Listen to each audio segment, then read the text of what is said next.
this boss fight, which has this really cool comic book cutscene done by Jim, and then... And you stopped Harley, but you haven't yet saved Robin. He's hanging around here somewhere. Yeah, see if he's appreciative. Thanks for the help. Not that I couldn't have gotten out by myself. Nice. Eventually. Great. Thanks, Teenagers. All right, you saved the day once, but where does that leave? Where does saving the day turn into saving the world or trying to rule the world? Let's fast forward to the end of the game, the end game as they call it in an MMO, and let's show off where it all leads. Here you are standing in the Spectre Batsuit. This is a special set of armor made by Batman himself for you. You can only earn this by all of the high-end co-op or PvP that you're going to do, so it's going to take ultimate skill. Here you can also see the Superman suit, called the House of L War Suit, that's actually crafted from the crystals of the Fortress of Solitude itself. So each major iconic character has a suit that you can earn from them by your actions. So let's get into it. Ian's going to use a jump pad and loft himself up. I'm going to activate my jets here too. We're in the Australian outback. Star Labs thought it would be a great idea to mine and refine kryptonite, so we have 8 heroes and 8 villain players fighting over it. So on the floor here, as well as back in Austin, people are battling each other in a PvP match for control of the facility. Each of these control points has a really cool mechanic to it. You can see here I'm charging EMP, which actually encases all of the enemies that were down below in the control point and knocks them away from the trying to take it. And that helped my team out there. So you can also get into it. You can see there he's fighting against someone who's in the Lex Luthor armor. There's the Joker armor over there. More of the Batman armor, but a female version. You can see Frostbite there hasn't yet earned the armor, so she needs to work a little harder to get to it. And so while Jens continues to fight here and show off the PvP, which we want you to get your hands on, let me open it up for questions, see what you guys need to know. So who's going to be first? Someone's got to break the ice. Yeah. You can play with the hero and the villain. The mission, are they the same for both sides, or just different? Good question. So there's actually different missions based on if you're a hero or villain. In the Harley case, if you're a villain, you actually go in and fight Robin. So you actually get to go take the boy Blunder out and see what goes on. But there are also missions that are specifically dedicated to hero or villain. So like the Scarecrow mission is just for tech heroes, just for people who are following the Batman side of things, right? So there's all dozens and dozens of different episodes that you're going to do. Some of them are shared, and you get to see the flip side of it, right? Or some of them are unique to a hero or villain.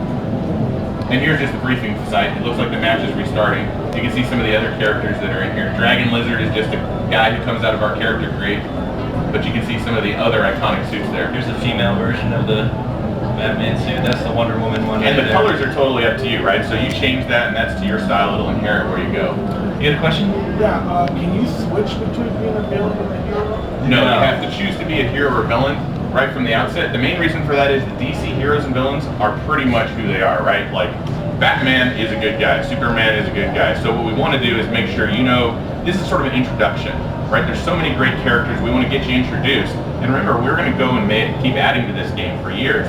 So there's all sorts of adventures to go from here. This is your starting story, right? This is, what side did I choose to be on, and who are my allies, who are my enemies? Other questions? In the back there.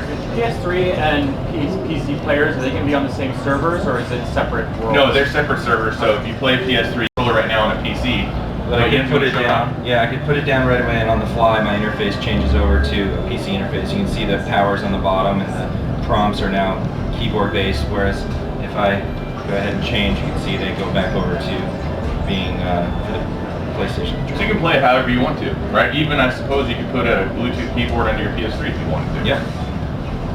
Other questions? Yeah. Kind of piggybacking off his question earlier, are you gonna? Has it been released how many character slots you're gonna have on one server, or if you can play heroes and villains on the same server, just different characters? How many characters yet? But you can of course play heroes and villains. We haven't determined a lot of the specific rules that often are just about PvP servers. So there will be servers where it's open PvP, even in the open city, you can just attack each other. And sometimes there'll be special rules to that, but we'll be releasing that as we go through the game. Gotcha. Good. Mike, we have time for one more question? Yeah, we got time for one more. All right, any other questions? Yeah. Is character building, is it level based then? Like you'll go up 1, 2, whatever? Yeah, okay. Exactly. So, and it's based on, remember you get to choose your weapon, your power, and your movement type, and each one of those you're going to get powers from. So it's the combination of those that really determine what your character can do. Plus, you have all of the various tactical elements, like here you have the EMP or the turrets or whatever else. So really, you got to be really aware of the world, because it's as much of a weapon as those that you carry with you. Well, let's get them in and playing. What do you say? Yeah, by all means, we'd like to get you guys some hands-on time on our PvP machines.